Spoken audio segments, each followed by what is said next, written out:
வரஹ்மத்துல்லாஹி தஆலா வபரகாத்துஹு. பிஸ்மில்லாஹ், அல்ஹம்துலில்லாஹ். கண்ணியத்திற்கும் பெருமதிப்பிற்கும் உரிய அல்லாஹ்வின் நல்லடியார்களே, பாசத்திற்குரிய தாய்மார்களே, அன்பிற்குரிய சகோதர சகோதரிகளே, அல்லாஹ்வினுடைய மாபெரும் கிருபையினால் இன்றைய நாள் தராவீஹ் தொழுகையில் 12 ஜுஸ்வு நாம் கேட்டு நிறைவு செய்திருக்கிறோம். அல்லாஹு தஆலா இதுபோன்று நம்முடைய வாழ்நாள் முழுவதிலும் குர்ஆனை அதிகம் கேட்டு ஓதி அதை விளங்கி அமல் செய்யக்கூடிய தௌஃபீக்கை அல்லாஹ் நம் அனைவருக்கும் தந்தல் புரிவானாக. கண்ணியத்திற்குரிய அல்லாஹ்வின் நல்லடியார்களே, ரமலான் மாதத்தினுடைய முதல் 10 நாட்கள் ரஹ்மத்துக்குரிய நாட்கள் நம்மை விட்டு இன்ஷா அல்லாஹ் நாளைய அசரோடு விடைபெறப் போகிறது. இது போன்ற ரஹ்மத்தினுடைய 10 நாட்களை நாம் அடுத்து அடைய வேண்டும் என்றால் ஒரு வருடம் நம்ம காத்து கிடக்க வேண்டிய இது இருக்கிறது.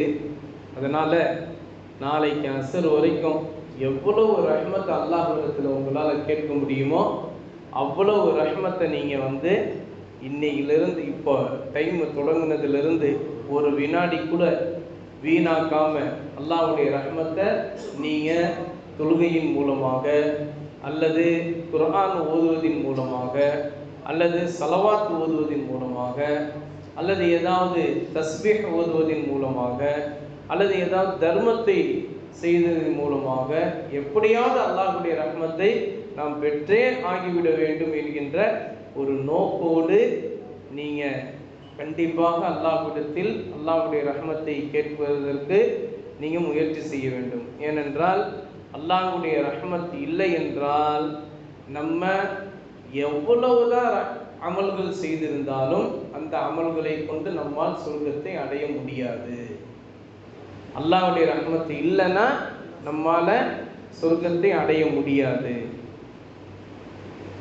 அதனால் ரமலான் மாதத்தினுடைய முதல் 10 நாட்கள் விடைபெற்று அடுத்து மஃபிரத்தும் மினத் துனூப் என்று சொல்லப்படக்கூடிய பாவங்கள் மன்னிக்கப்படக்கூடிய ரமலான் மாதத்தினுடைய 2ஆம் 10ஐ நாம் அடைய இருக்கின்றோம். அல்லாஹ் தஆலா அப்படிப்பட்ட அந்த 10 நாட்களை நாம் அடைந்து அதனுடைய மகத்துவத்தை உணர்ந்து அதில் அமல் செய்து நம்முடைய பெரும்பாவங்கள் சிறு பாவங்கள் எத்துணை பாவங்களாக இருந்தாலும் பகிரங்கமாக செய்யப்பட்ட பாவங்கள் மறைமுகமாக செய்யப்பட்ட பாவங்கள் அனைத்தையுமே அல்லாஹ் தஆலா மன்னிக்கப்பட்டதாக ஆக்கியல் புரிவானாக.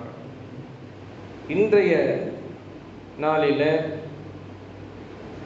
நாம் பேசி எடுத்துக்கொண்ட தலைப்பு தொடர் நோன்பு. இதை பற்றி நேற்றைய பயானிலேயே கொஞ்சம் மட்டும் நாம் அதில் சொல்லியிருந்தோம். இன்னைக்கு தான் அதனுடைய முழுமையான விஷயத்தை நாம் பார்க்க இருக்கின்றோம். தொடர் நோன்பு, இதற்கு அரபியில் அரபு சட்டத்தில் என்ன சொல்வார்கள் என்று சொன்னால் விசாலு ஸௌம், நோன்பை தொடர்ச்சியாக வைப்பது. இப்படி ஒரு மனிதர் நோன்பை தொடர்ச்சியாக வைக்கலாமா? அனுமதி உண்டா? மார்க்க சட்ட வல்லுநர்கள் நமக்கு சொல்லி காட்டுகிறார்கள். அல்லாஹ்விற்கு நெருக்கமான ரசூல்மார்கள், நபிமார்கள், வலிமார்கள் இவர்களை தவிர மற்ற எவருக்கும் அல்லாஹ் தஆலா அனுமதி தரவில்லை. தொடர்ச்சியான நோன்பு வைக்கக்கூடாது. அப்ப எப்படி நோன்பு வைக்கலாம்? ஒரு நாள் நோன்பு, ஒரு நாள் நோன்பை விட்டுவிட வேண்டும். அடுத்த நாள் நோன்பு, அடுத்த நாள் நோன்பை விட்டுவிட வேண்டும். அடுத்த நாள் நோன்பு, அடுத்த நாள் நோன்பை விட்டுவிட வேண்டும். இப்படியாக நபி தாவூத் அலைஹிஸ்ஸலாத்து வஸ்ஸலாம் அவர்களுடைய சுன்னத்தை பின்பற்றி நபி தாவூத் அலைஹிஸ்ஸலாத்து வஸ்ஸலாம் அவர்கள் இப்படி தான் தங்களுடைய வாழ்க்கையில் ஒரு நாள் நோன்பு இருப்பாங்க, ஒரு நாள் நோன்பு விட்டுருவாங்க, அதுக்கப்புறம் நோன்பு வைப்பாங்க, அதுக்கப்புறம் நோன்பு விட்டுருவாங்க. இப்படியான செய்யக்கூடிய நடைமுறை தான் நபி தாவூத் அலைஹிஸ்ஸலாத்து வஸ்ஸலாம் அவர்களுடைய நடைமுறை. இப்படி நீங்கள் நோன்பு வைக்கணும், தொடர்ச்சியாக நீங்கள் நோன்பு வைக்கக்கூடாது என்று நபிகள் நாயகம் ஸல்லல்லாஹு அலைஹி வஸல்லம் அவர்களும் அல்லாஹ்வும் நமக்கு தெளிவான முறையில் நமக்கு சொல்லி காட்டுகிறார்கள். இதுல சஹாபாக்கள்ல ஒரு முக்கியமான 3 சஹாபாக்கள் இவ்வாறு முடிவெடுக்கிறார்கள். என்ன முடிவெடுக்கிறாங்க? நபி ஸல்லல்லாஹு அலைஹி வஸல்லம் அவர்களை போல நம்மளும் தொடர்ச்சியா நோன்பு வைக்கணும். நபி ஸல்லல்லாஹு அலைஹி அவர்களை போல நம்மளும் தொடர்ச்சியா நோன்பு வைக்கணும் அப்படின்னு சொல்லிட்டு 3 பேரும் நியத்து பண்ணி பள்ளிவாசல்லே உட்காந்துட்டாங்க. வீட்டுக்கெல்லாம் போல, தொடர்ச்சியா நோன்பு வைக்கிறாங்க.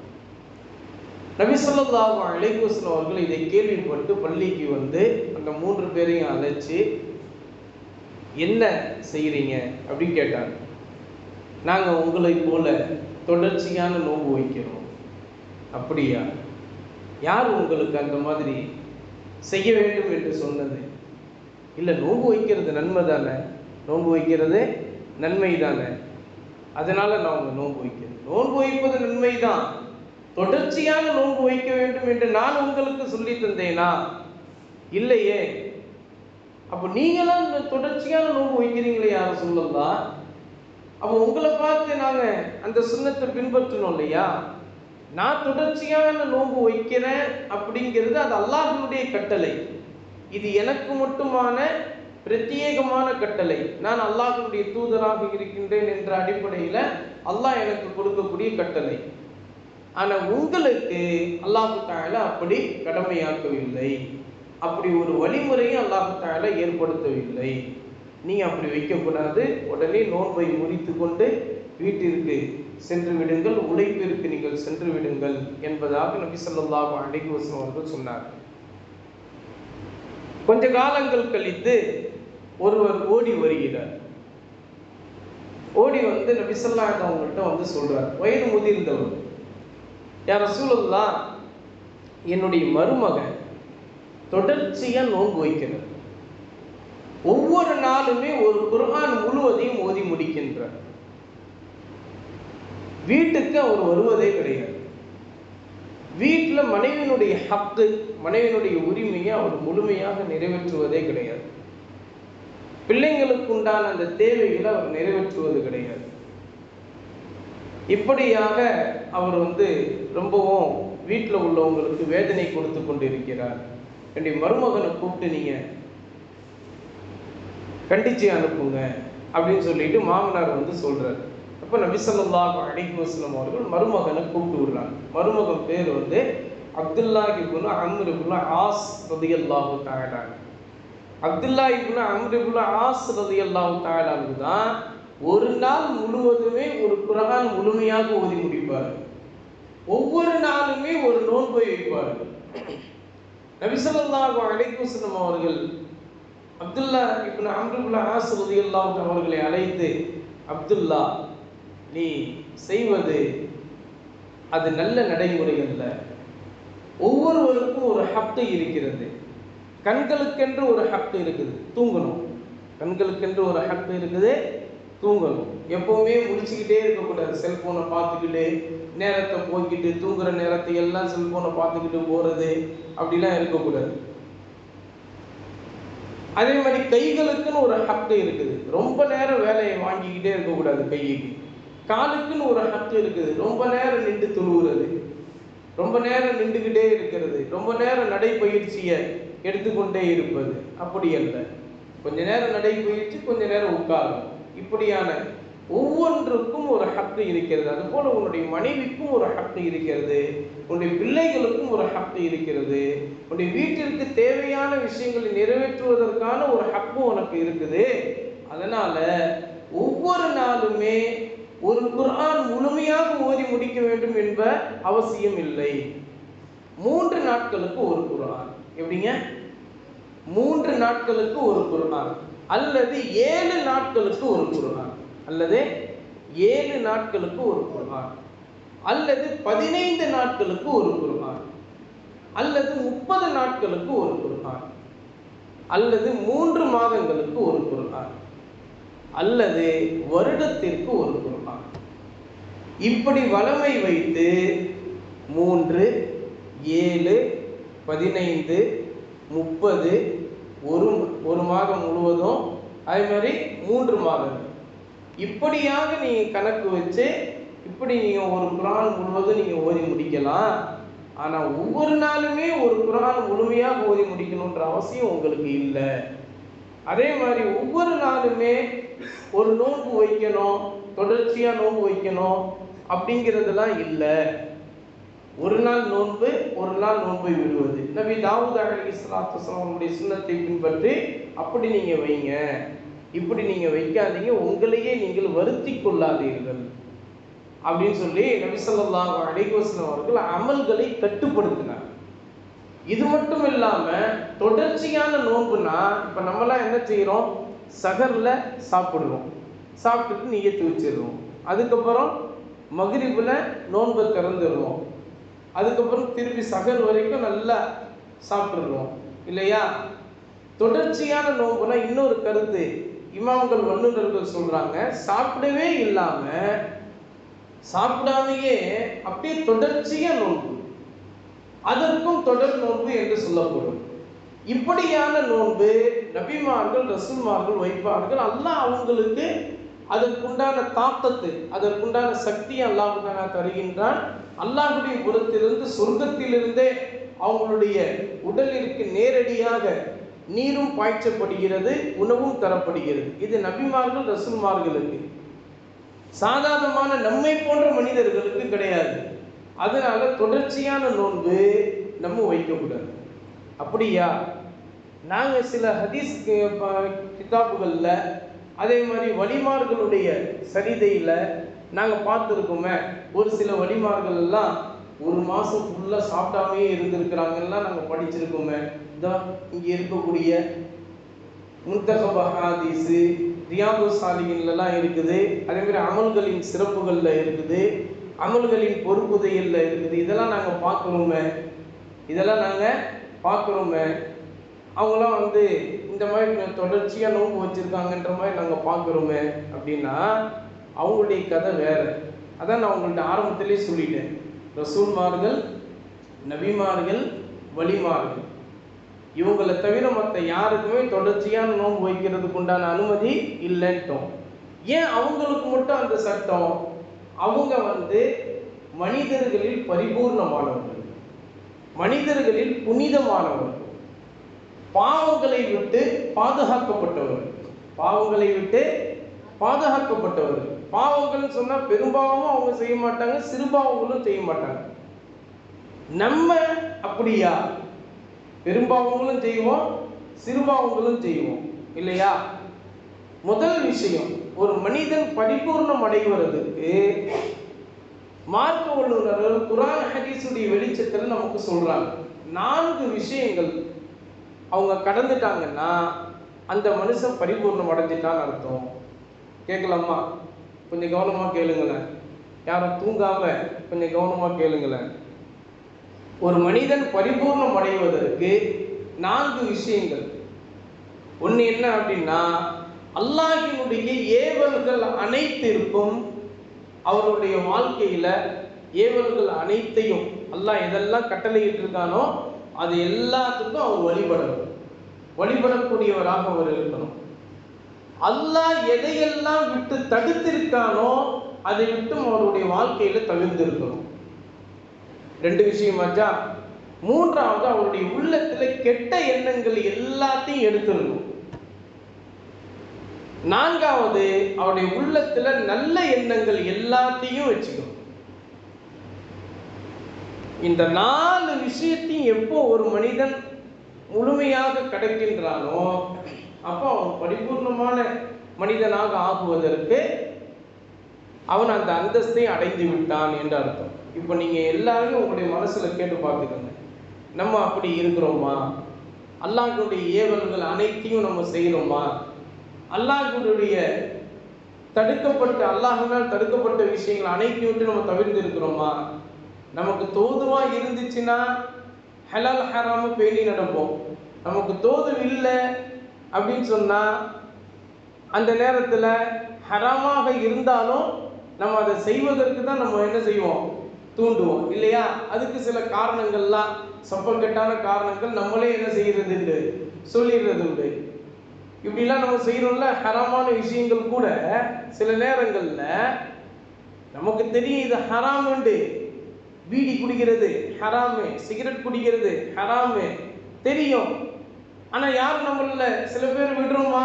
பீடி குடிக்கிறவங்க, சிகரெட் குடிக்கிறவங்க, பீடி குடிக்கிறவங்க சிகரெட் குடிக்க விடுறோமா? இல்ல. டீ அடிச்சா ஒரு சிகரெட் அடிக்கணும், அப்பதான் அதுக்கு நிம்மதி. சிகரெட் அடிக்காம தூக்கமே வராது. சிகரெட் அடிக்காம தூக்கமே வராது. இந்த சிகரெட் அடிச்சு அப்படி ஒன்று ஊதணும்னா அந்த புகை அப்படியே போகும்போது அப்படி சொர்க்க மண்டலத்திலேயே இருக்கிற மாதிரி இருக்கும். அது சொல்றோமா இல்லையா? அதுல சில பேர் பாட்டுகள்லாம், சில பேர் இதெல்லாம் ஹராம்னு நல்லா தெரியும், ஆனா அதை தான் நம்ம செய்வோம்.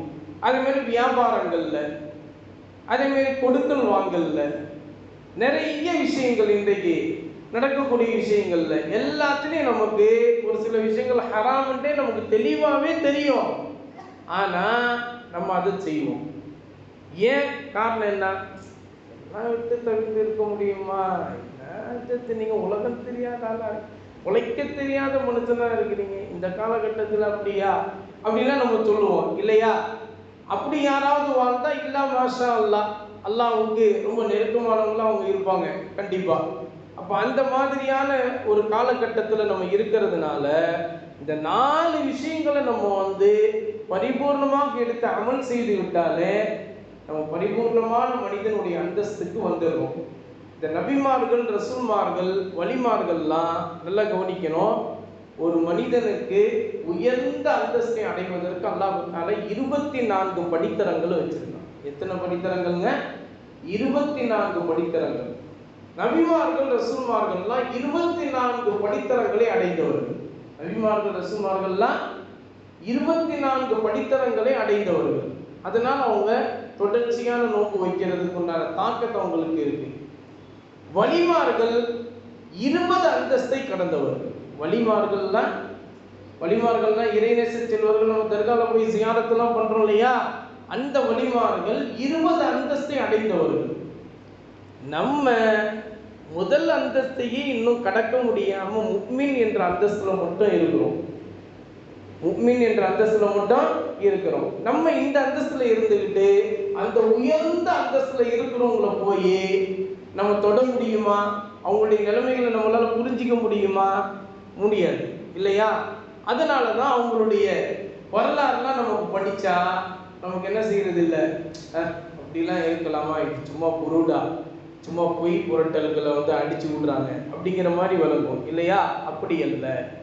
நம்முடைய அந்தஸ்தை நம்ம அந்த அளவுக்கு உயர்த்திட்டோம்னா நம்ம அந்த நிலைமையை நம்ம அடைஞ்சிடலாம்.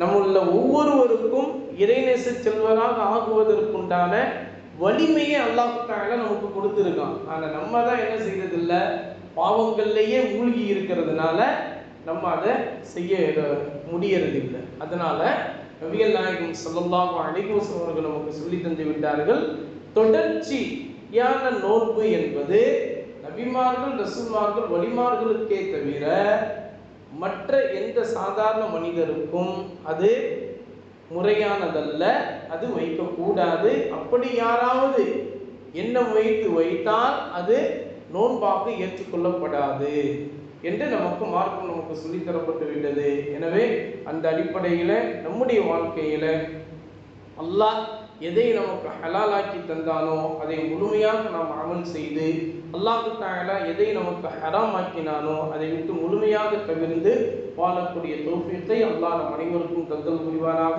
வாழும் காலமெல்லாம் நபிகள் நாயகம் ஸல்லல்லாஹு அலைஹி வஸல்லம் அவர்களுடைய சுன்னத்தான நடைமுறைகளை பேணி வாழக்கூடிய தௌஃபீக்கை அல்லாஹ் நம் அனைவருக்கும் தந்தல் புரிவானாக.